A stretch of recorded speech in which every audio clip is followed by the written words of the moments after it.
오늘은 여러분들이 너무나 잘 아시는 오병이어의 기적 이런 제목으로 말씀을 드리겠습니다. 성경 말씀은 누가복음 9장 12절에서 17절까지 말씀이 되겠습니다. 날이 저물어가며 12사도가 나와 여짜오되 무리를 보내어 두루 마을과 촌으로 가서 유하며 먹을 것을 얻게 하소서. 우리가 있는 여기는 빈들이니이다. 예수께서 이르시되 너희가 먹을 것을 주라 하시니 여짜오되 우리에게 떡 5개와 물고기 2마리밖에 없으니 이 모든 사람을 위하여 먹을 것을 사지 아니하고는 할 수 없사옵나이다 하니 이는 남자가 한 5,000명 되미로라. 제자들에게 이르시되 때를 지어 한 50명씩 앉히라 하시니 제자들이 이렇게 하여 다 앉힌 후 예수께서 떡 5개와 물고기 2마리를 가지사 하늘을 우러러 축사하시고 떼어 제자들에게 주어 무리에게 나누어 주게 하시니 먹고 다 배불렀더라. 그 남은 조각을 12바구니에 거두니라. 아멘.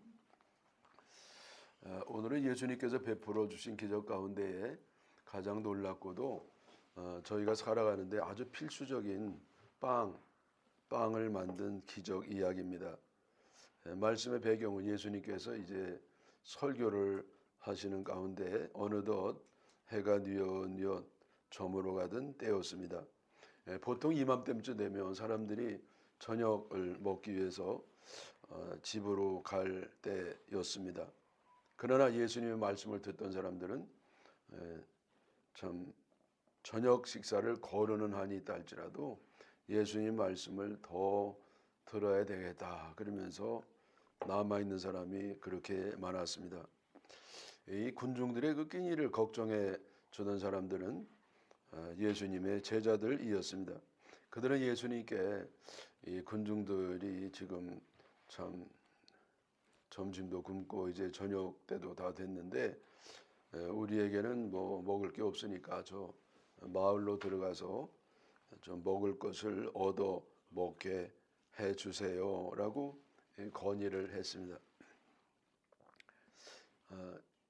저 같으면 군중들 다 이제 집에 돌아가라고 그러면 먹는 문제가 간단하게 이제 해결이 될 텐데 그렇게 하지 않는 것은요.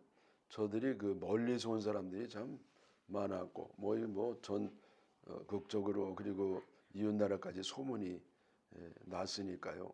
그래서 그랬던 사람들도 많았던 것 같고 또 저들은 이제 뭐 돌아갈 생각도 없고 또 예수님도 말씀을 더 하시려나 이제 그런 생각 때문에 그렇게 이제 건의를 했던 것 같습니다. 그런데 이제 예수님이요 그 제자들의 말을 건의를 듣고 이해하지 못하는 그런 말씀을 하셨습니다. 너희들이 먹을 걸 주어라. 너희들이 먹을 걸 주라는 말은 이해가 안 되죠.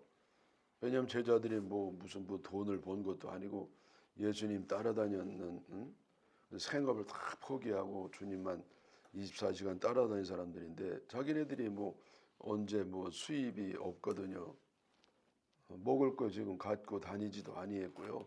제자들도 이 군중들과 마찬가지 입장이 돼서 지금 점심도 굶고 이렇게 저녁까지 이제 되는 그런 입장에 있었습니다. 그리고 이 군중들도요 다 이제 먹을 것도 없었죠. 가져온 사람도 없었죠.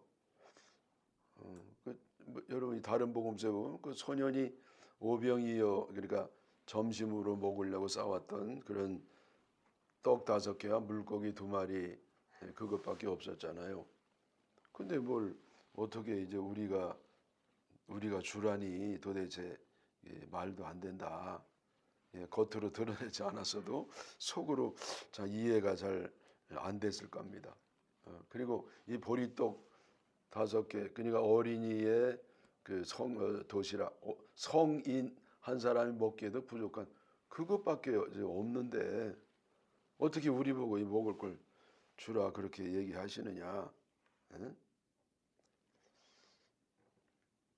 이 부족한 음식을 누구 코에 붙이겠는가 그렇게 생각을 했을 겁니다.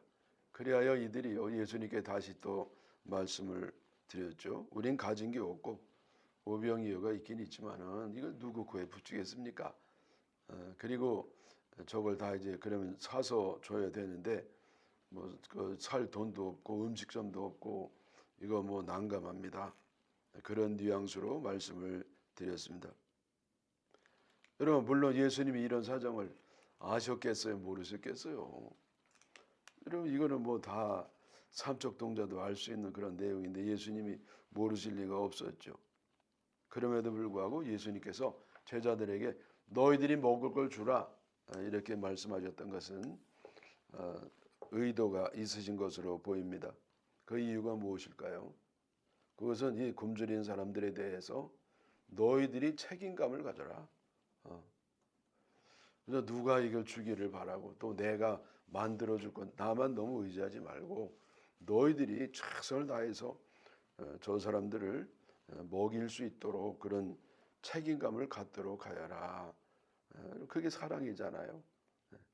그 책임감을 갖는 거예요.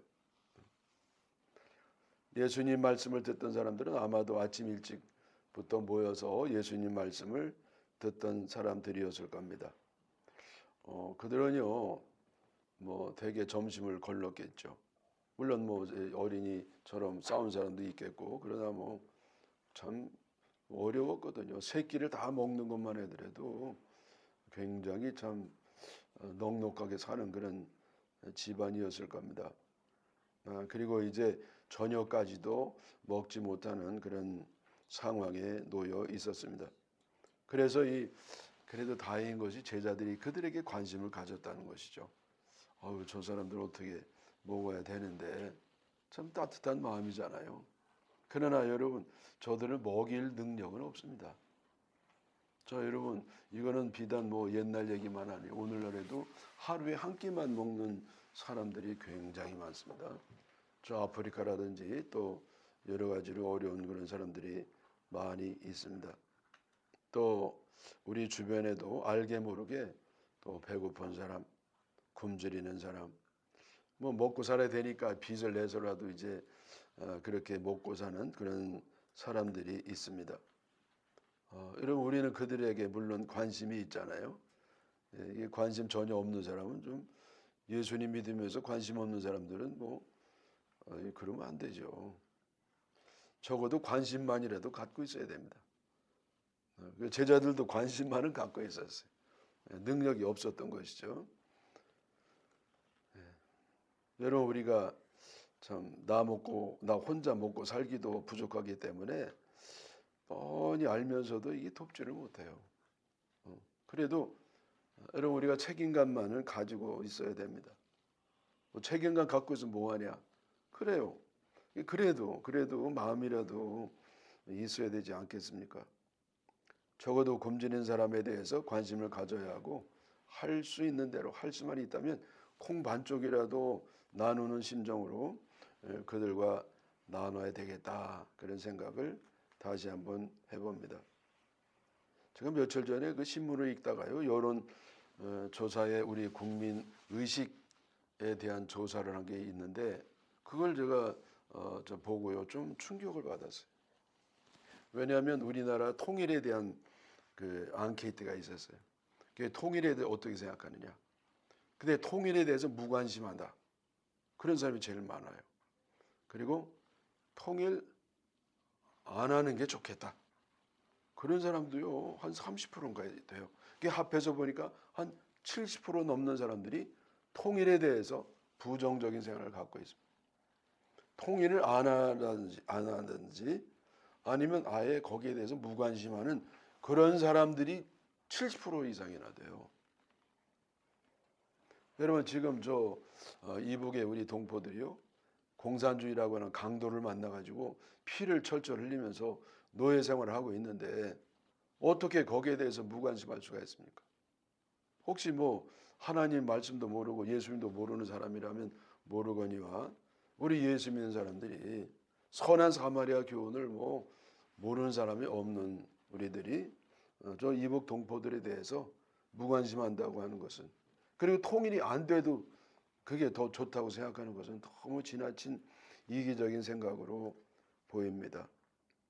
그래서 우리는 저 노예 생활하는 이북 동포들을 위해서 통일을 위한 소망을 끝까지 품고 아무리 불가능해 보여도 간절히 기도하면서 물심양면으로 지원해야 될 줄 믿습니다. 여러분, 이날 모인 사람들이 몇 명인지 아시잖아요. 5천 명이라고 돼 있어요. 근데 5천 명이요. 성인 어른만 5천 명입니다. 여러분, 옛날에 숫자를 셀 때는요, 군에 나가서 싸울 수 있는 사람만 셌어요. 그래서 성인 남자들만 5천 명이니까 여기에 딸린 식구들이 좀 같지 않겠어요. 그저 연로한 할아버지도 계시고 부인들도 있고 애들도 있고, 그래서 이게 합하면 적어도 한 10,000명 이상 되는 그런 사람들이 모여 있는 겁니다. 지금부터 2000년 정도가 됐으니까요. 지금 인구 비율에 대해서는 한 10분의 1도 안 되는 사람들이 살았던 때였습니다. 그래서 요즘으로 치면은 10,000명이라고 하면은 한 10만 명쯤 되는 그런 어마어마한 군중들이 지금 배가 좀 골고 그저 주님의 영적 양식을 실컷 먹었지만은 육체적인 배고픔 가운데에 있는 겁니다. 이 많은 사람들을 무슨 수로 먹입니까? 방법이 없죠. 그러나 우리 예수님이 누구십니까? 하나님의 아들이기 때문에 우리 예수님께는 방법이 있습니다. 예수님 우선하시니 뭐냐면요, 50명씩 그룹으로 나누라고 그랬어요. 그래서 이 수많은 사람들을요 50명씩 이렇게 그룹으로 나눴어요. 아마 무슨 시족별로 이렇게 했든지 지역별로 했든지 하여튼 50명 정도씩 이렇게 공통적으로 좀 공통 분모가 있는 사람들 모아서 놓았을 겁니다. 자, 여러분, 왜 하필이면 60명도 아니고 100명도 아니고 10명도 아니고 50명입니까? 몰라요. 중요한 것도 아니죠. 저 같은 사람이나 궁금해하는 겁니다. 근데 왜 50명이 되느냐면요, 제 생각에는 50명쯤 돼야 이게 통솔이 가능해요. 50명이 돼야 이렇게 보입니다. 품을 수가 있어요. 그래서 우리가 이렇게 좀 내가 지도하고 영향을 끼칠 수 있는 아주 그 통제와 관리가 가능한 숫자가 한 50 정도가 아닌가, 그런 생각이 듭니다. 그래서 그 이상 되는 게 있으면은 다시 또 50으로 나누고, 그리고 더 좋은 거는 12로 나눈 거죠. 12. 12는 아주 친밀하게 가까울 수가 있어요. 지대한 영향을 끼칠 수 있는 것이고, 50명 정도는 이제 전체 그룹을 나눌 때 최대한 되는 한 50명 가량 되겠다. 그리고 이제 여자라든지 애들은요 여기 다 붙이는 것이죠. 붙이죠. 그러면 한 100명 정도 되는 사람들이 모였을 겁니다. 그래서 그 50명씩 떼지어 앉게 할 때에 5,000명이면은요 한 그룹이 100그룹 정도 돼 있어요. 100그룹. 그리고 앉히라. 그래가지고 그들을 다 앉도록 했습니다.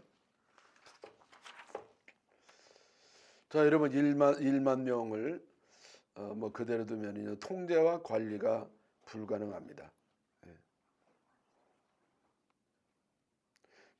제가 이 훈련병 생활할 때 중대별로 해요. 한 중대가 한 200명 가까이 이제 되는 걸로 알고 있습니다. 200명 정도가 이제 1시간 열심히 이렇게 훈련하고 한 10분 정도 쉽니다. 10분 동안 뭐 해야 되느냐? 화장실 갔다 와야 돼. 그리고 물을 또 마셔야 됩니다. 저는 그때가 5월인데도요, 너무 더워 죽을 뻔했어요. 그리고 물을 계속 먹어야 되죠. 그리고 이제 쉬는 법이 없어요. 숙제 내준 거 외워야 됩니다. 시험 치니까. 그래서 군에서 하던 식으로 열심히 공부하면 서울대 다 간다. 그런 말이 있을 정도로 아주 쉬는 시간이 없이 그런데, 근데 가장 어려운 건 뭐냐면은 물 먹는 겁니다. 물 마시는 거. 왜냐하면은 이거 200명 중에 물 마시고 싶은 사람 손 들면은요 200명 다 해요. 근데 물은 한 스페어 깡통 요만한 요만한 거 보겠습니다. 이거를 이제 마시는 거예요. 10분 동안. 근데 10분 동안 이게 마시는데요. 뭐 반이 뭐 3분의 1도 못 마셔요. 그리고 다시 집합합니다. 저는요 맨 처음에는요 참 제가 그래도 이제 기독교인이고 앞으로 목사도 될 사람이고 또 제가 참 양반이잖아요. 그래서 예의도 좀 차리고 그러느라고 줄을 쫙 섰습니다. 근데 뭐 줄이 어디 있어요? 그냥 쉬는 시간만 되면 다 달려들어 가지고요 막 먹는 겁니다. 그래서 저는 뒤에 이렇게 서가지고 차례를 기다리니까 한 3번 정도 그냥 놓쳤습니다. 그랬더니 제 눈이 돌아가더라고요. 그러더니 아이 뭐 예의 좋아하네, 뭐 기독교, 아이 소용없어. 그냥 마셔야 되는 겁니다. 그래가지고 막 달려들어가지고 막 물을 마시는데요. 선임하사가 있다가 이 자식들 말이야 줄 한 선 막 그러면서 워카발로 그냥 머리를 막 발로 차는 겁니다. 그러면 헬멧이 막 날아가요. 근데도 막 달려들어. 저도 예외가 아니었습니다. 그래서 이제 마시고 그랬는데 제가 왜 이 말씀드리냐면요. 먹을 거를 앞두고 굶주렸는데 그거 질서가 안 잡힙니다. 그래서 이 그룹으로 나눠 가지고 앉혀야 돼요. 돌아다니지 않아야 되고요. 말하지 않아야 되고요. 네? 그러면서 이 그룹으로 해서 이제 제자들이 이제 나눠주는 겁니다. 12제자가 또 그 제자가 한 70명 또 있거든요. 그들이 주로 제자들의 제자예요. 그래서 그들을 또 나눠서 이렇게 한 팀을 제자 하나가 맡아서 이렇게 쫙 나눠줘서 간신히 안전하게 조용하게 신속하게 질서를 지키면서 나눌 수가 있지 않았겠는가. 그래서 주님이요 그래서 그룹으로 이제 나눴던 것으로 보입니다.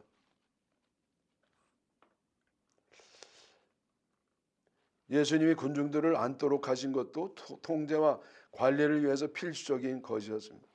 서 있거나 이 돌아다니는 군중은요 이게 통제가 어렵습니다. 질서를 유지할 수가 없습니다. 그래서 이 볼 수가 있어야 돼요. 그리고 이동하지 않아야 되고 소리를 내지 않아야 되고 조용히 시켜야만 통제가 가능합니다. 그래서 이게 앉으라고 하신 거예요. 또 큰 것을 작게 나누는 유익이 또 있는데 그것은 뭐냐면은 큰 것을 작게 나눔으로 해서 큰 목표를 이룰 수가 있습니다. 여러분 아무리 커도요 작게 이렇게 나누면은요 할 수 있어요. 여러분 큰 돈을 모으는 것도 몇 억씩 어떻게 모아요? 근데 이걸 몇 년에 걸쳐서 조금씩 시간을 갖고 하면 할 수가 있단 말이죠. 저도 우리 교회를 짓는데 지난번에 뭐 하여튼 아파트 2채 값은 헌금을 냈어요. 어떻게 내요? 말도 안 되죠. 근데 저는 이 5년 동안에 제가 받을 사례를요 그냥 몽땅 드렸어요. 뭐 별거는 아니죠. 몇백이죠. 근데 이것이 5년 동안 이렇게 쌓이니까 제가 작정한 헌금을 드릴 수가 있었습니다. 그래서 여러분 이거 작게 나누는 거 여기에 지혜가 있구나. 여기에 질서가 있고 여기에 참 나눔이 있고 또 무엇보다도 어떤 것을 이룰 때 큰 것을 나눌 때 여기에 이제 참 수행할 수 있는 가능성도 생기는구나.